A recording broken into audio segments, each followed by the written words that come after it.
보건복지부가 내일 처음으로 지급하는 기초연금에 대해 줬다가 뺏는 연금이라는 비판이 일고 있습니다.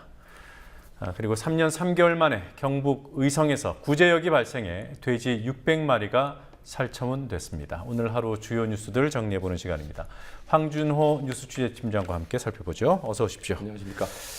네, 기초연금 내일부터 지급돼요. 네, 논란이 많습니다. 먼저 용어를 가지고 지금 정부가 장난을 치고 있다라는 논란이 있습니다. 보건복지부는 내일 만 65세 이상의 노인들 410만 명한테 1인당 최대 20만 원의 기초연금을 지급한다라고 밝혔는데요.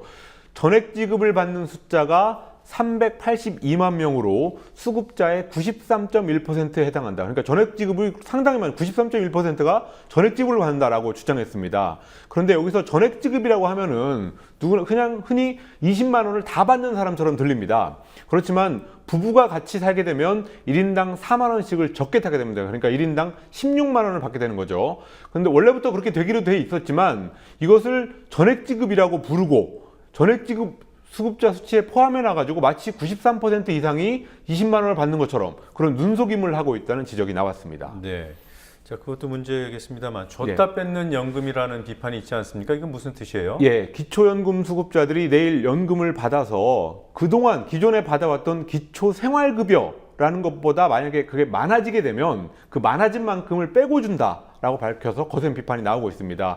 그래서 내일 연금 폭탄을 맞는다 이런 얘기가 있는데요. 안 좋은 의미의 폭탄이죠. 복지부는 2인 가구 기준으로 해서 최저생계비를 103만 원으로 지금 잡고 있고 기초연금을 받아서 만약에 이 금액을 초과할 경우에는 정부에서 지급하는 최저생계비에서 그만큼을 제하겠다고 밝혔습니다. 예를 들어서 설명을 드리자면 기초연금을 다 받는 경우에 부부의 최저생계비는 원래 103만 원을 받아왔는데 내일부터는 71만 원, 그러니까 103만 원에서 부부가 받는 기초연금 32만 원을 뺀 71만 원만 주게 된다는 겁니다. 문제는 기초연금 수급자의 70%가 바로 이렇게 기초생활급여를 받아야 되는 빈곤층인데요. 결과적으로 정부가 기초연금을 주는 것처럼 하고 그동안 받아왔던 기초생활급여에서 그만큼을 뺏어간다라는 비판을 받고 있습니다. 기초연금 연대라는 단체는 이렇게 삭감될 기초생활수급권자와 부부 등을 제외하면 실제로 전액 수령, 20만 원을 전액 수령하는 노인들은 전체 노인들의 약 30%도 안 될 거다라고 하면서 박근혜 대통령이 공약을 파기했다고 주장하고 있습니다. 자, 2분기 경제 성장률이 나왔죠? 7분기 만에 최악이에요? 오늘 한국은행이 실질 국내 총생산 GDP 성장률 집계를 발표했는데요. 올해 1분기 대비 2분기는 0.6% 성장에 그치면서 2012년 3분기 이후 7분기 만에 가장 낮은 수치를 기록했습니다. 전문가들은 우리나라의 GDP가 작년 4분기부터 3분기 연속으로 0%대 성장을 기록하면서 장기 침체 늪에 빠져드는 게 아니냐라는 우려를 하고 있습니다. 특히 2분기 중에서 민간 소비나 재화, 서비스 등 모든 소비 분야에서 모든 게 줄어들어서 전분기 대비 0.3%포인트 감소한 것으로 나타나는데요. 한국은행은 이렇게 민간 소비가 줄어들면서 하반기에 내수 시장도 정체에 빠질 것이다 라고 우울한 전망을 내놨습니다. 네. 자, 우리나라 구제역 청정국 집이 얻은 지 얼마 안 된 것으로 알고 있는데요. 구제역이 또 발생했군요. 오늘 농림축산식품부의 발표에 따르면 경북 의성군 비안면의 한 농장에서 돼지 600마리가 구제역에 감염돼서 살처분됐다고 밝혔습니다. 이 농장에는 원래는 1,500여 마리의 돼지가 사육되고 있는데 그중에서 600마리가 구제역에 걸렸습니다.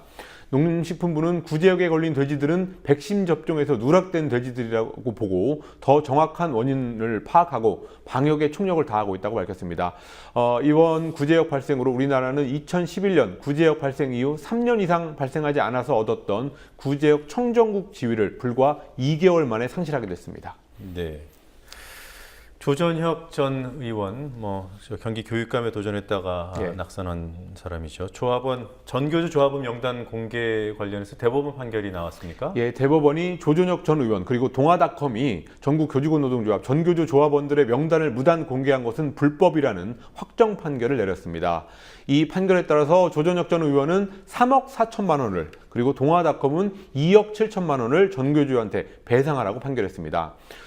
조 전 의원은 현직 의원 시절이었던 2010년 3월에 전교조 교사들의 이름 그리고 소속 학교 이런 것들이 담긴 자료를 자기의 홈페이지에 일단 올렸고 또 동아닷컴이 그 자료를 조 의원으로부터 입수해서 동아일보 인터넷판에 실기도 했습니다. 재판부는 조 전 의원과 동아닷컴의 무단 공개는 사생활 침해라는 1심 그리고 2심의 판결의 근거를 다시 한번 확정했습니다.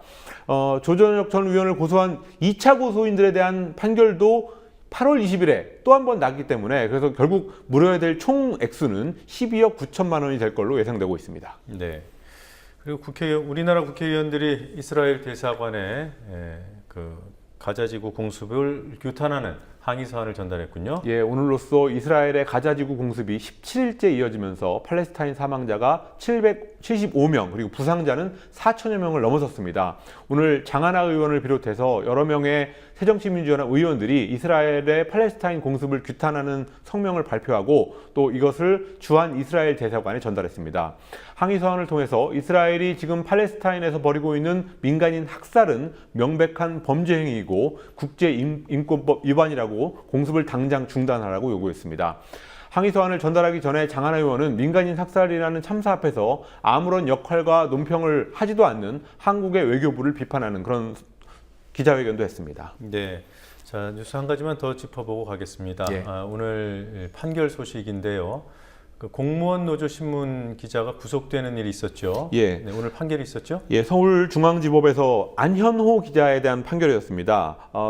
2개월 전에 세월호 집회를 취재하다가 경찰의 공무집행을 방해했다라는 혐의로 연행됐다가 구속이 됐었는데요. 오늘 62일 만에 무죄 판결을 받고 석방이 됐습니다. 네. 경찰의 마구잡이 연행, 무리한 기소 이런 것들을 비판하는 기사를 썼던 그런 기자였습니다. 네. 자, 오늘 여기까지 듣도록 하겠습니다. 수고했습니다. 예.